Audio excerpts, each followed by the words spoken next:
Video, ready, go. Hey, we're live here. It's Sunday, and this is our first test of the live video only to our Patreon group.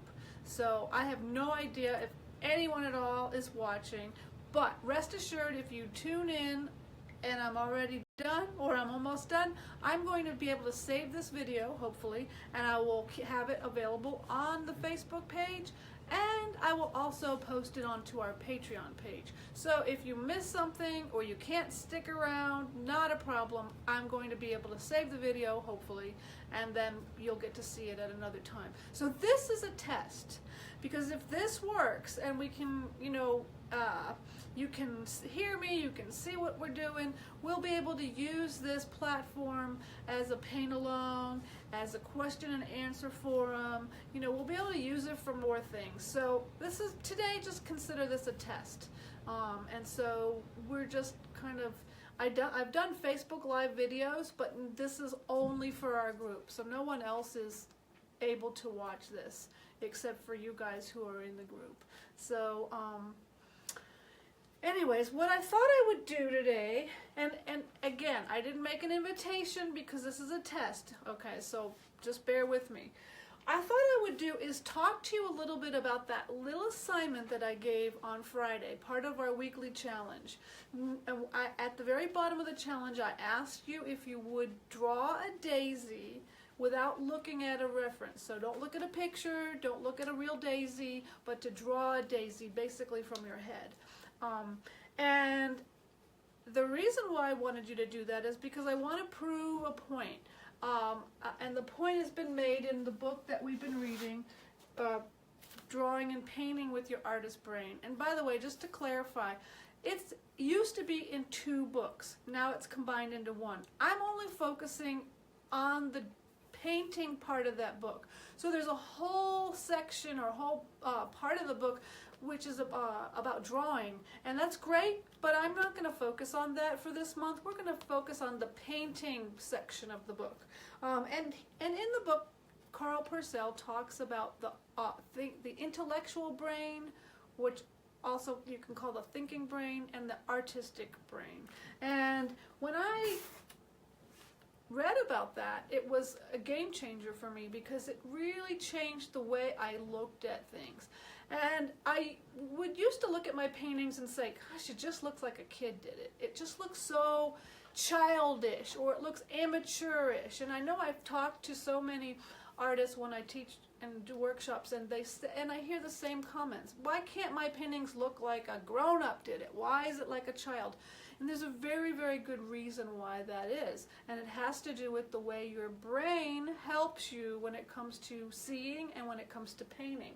So if you were like most of the population, and we're artists, so I imagine a lot of you didn't do this, but if you were to ask the general public, to draw a daisy, they would end up with the typical symbol for a daisy. So that nice round yellow circle, white petals perfectly arranged around the center, and a nice green stem, and always 2 leaves. It's always 2 leaves.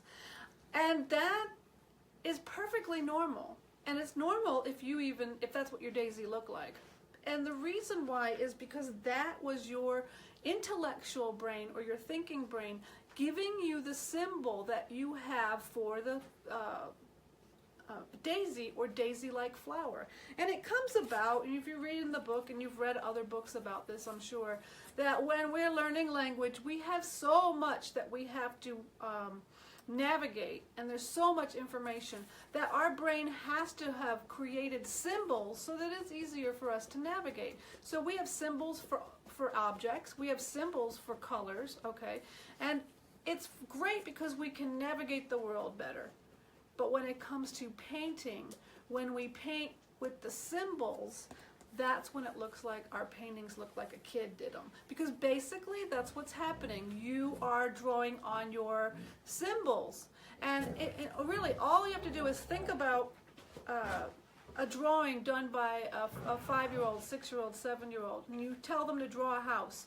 And what do you have? You have the typical box shape with a triangle on top, a yellow sun, maybe even a blue line for sky, some grass, and some daisy-like flowers. All symbols. The colors we assign to things are the local colors. So if I were to ask you, what color is a tree?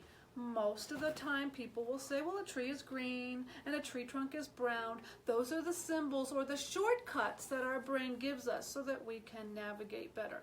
Now, how does this affect us when we're painting? When we're painting, a lot of times what happens is we kind of zone out and we're painting a daisy, let's just say, and our thinking brain jumps in and says, hey, you're painting a daisy, let me help you. I know exactly how to paint a daisy. And before you know it, your hand has made this, right? But instead, you're looking at a photo or maybe a bunch of daisies that looks more like this. Wild and crazy. Very rarely are daisies perfect. Now, I always give, when I talk about this in workshops, I did have a workshop where a student went out and found me a perfect daisy. I mean, it looked like this. But that's rare. Most of the time, you'll look at daisies and you'll see different colors in the centers. You'll see different colors in the petals. They're not perfectly white. There maybe not be perfectly surrounded the center, so they might, if you look at them at a different angle, they're not going to look like this, okay? But if we are not paying attention and really using our powers of observation, our daisies end up looking like the shortcut or the symbol. So, what's the answer? The answer is we have to start paying attention, and we have to say to our thinking brain, take a break, I've got this. I don't need your help. I'm going to look at this daisy, I'm going to really study this daisy, and I'm going to paint what I see in this daisy and not what you tell me it should be. And I'm going to slow down to do this, and I'm going to look and I'm going to give myself art words or descriptive words to tell me what I should paint. So in other words, I look at the photo of this daisy and I say, I see a rounded shape that has a dark value at the base. Notice I'm not saying what it is, I'm describing it in descriptive art words. I see some kind of a bluish tint to the shape on this side of the flower. Oops, I messed up. You're not supposed to say what it is. You use descriptive art words. In fact, that's the biggest reason we run into trouble, is because we name the things we're trying to paint. And the minute you name it, that's when your thinking brain jumps in and says, oh, Daisy, okay, I got this, let me help you.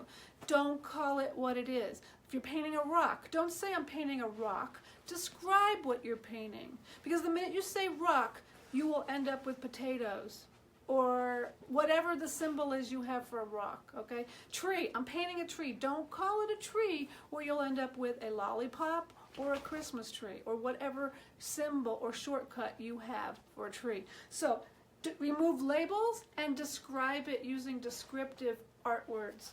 All right, so Heidi, she wants attention is what she wants. So she's making noises for that.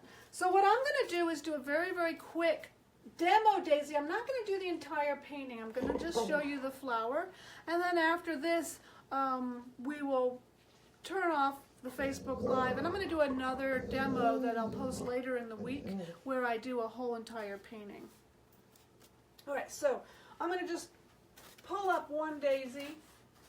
And I'm going to be using a piece of recycled paper. So there was a painting on this already. And what I did was I took a piece of the pipe insulation foam and I rubbed the old painting off. I sprayed it with a little workable fixative just to fix all this dark stuff into place. And now I have a new recycled piece of paper to use. And so that, I always like to do that because I don't like to waste and throw out paper, so I always like to keep a pile to recycle. So I'm going to look at this shape. Remember, it's a daisy, but I'm not going to call it a daisy. And I'm going to look at it, and I'm going to draw it in there first. Oops. And I have this kind of rounded shape that has a flattened bottom. and then I have these other bits that are coming off, and they are a variety of sizes, and their spacing is not equal. There's like a little one sticking out right here, and they're getting a little bit smaller as they go around to the back side. And oops, there's one little guy that's just kind of flipping up like that. So I've got a drawing in place. Now, the next thing I'm going to do is I'm going to establish the dark parts of this flower. So, and I always start, when I paint a daisy, I start and I paint the center first. So I'm going to put a little dark blue, a little dark purple, and a little bit of a dark kind of rusty color. And I'm looking at my photo of this daisy, and I see that there's kind of a greenish, yellow-green in the center. So it's not that perfect, bright sun yellow that we associate oftentimes with a daisy. In fact, I see a little violet in there, and I even see a little bit of blue. Put a little bit more blue in here. And then it gradually changes, and I do see a little bit of a warmer, kind of orangey yellow, and then more of a lemony yellow right there at the top, maybe where the sun is kind of hitting it. And some of this yellow, it looks like it's kind of peeking or sneaking down along the side. Notice this is a totally different approach than that. That's what our brain tells us the center of a daisy looks like, but this is actually what I'm seeing. And I see also that it's a lot darker right at the base where the petals are coming out, so I'm going to use my darkest value that I have, which is happens to be a Terry Ludwig. Oops, I'm going to move this out of the way. Pastel, just to put a little bit of a darkness. Now, I'm looking at my shape, and I am seeing that the sun is coming from the left, and on the right side of my petals, I see that those petals shapes are in shadow. So I'm going to use a pale blue, and I'm not going to do this and color it in. This is a petal shape that my brain tells me it should look like.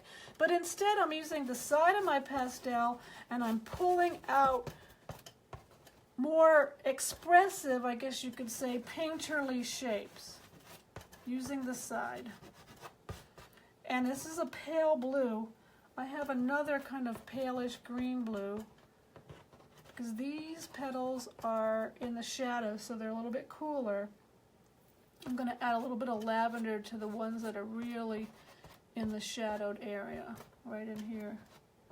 I could actually use a little bit of a darker blue that I didn't pull over, but that's okay. Now, I'm going to gradually, what I like to call, turn on the light. So I'm going to look at my photo and see where the light is hitting those petals. And I'm going to take a pale yellow and pull some of that pale yellow over the petals that appear to be getting light. And some of these that are partly in shadow are getting a little bit of light at the top part of the petal. So like that. And I'm very rarely will I use pure white when I'm painting daisies. I like to use lights that are colorful. So these are pale yellow pastels. This one, what's that? This one is closer to pure white. These have a little bit more color. Here's a light value yellow, so you can see the progression. I could put a little bit of that in there as well, just to give it a little body. All right, and then I'm going to gradually get them lighter. Again, I'm using the side of my pastel to create these petal shapes.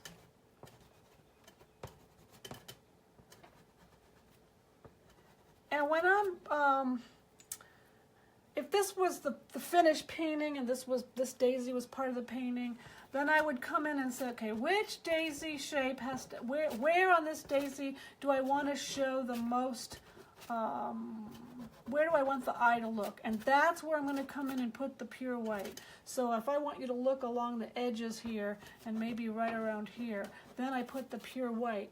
And because I saved the pure white to the end, it actually has a little bit more, it's more of a highlight. It has a little bit more, what's the word I'm looking for? Impact. That's a good word.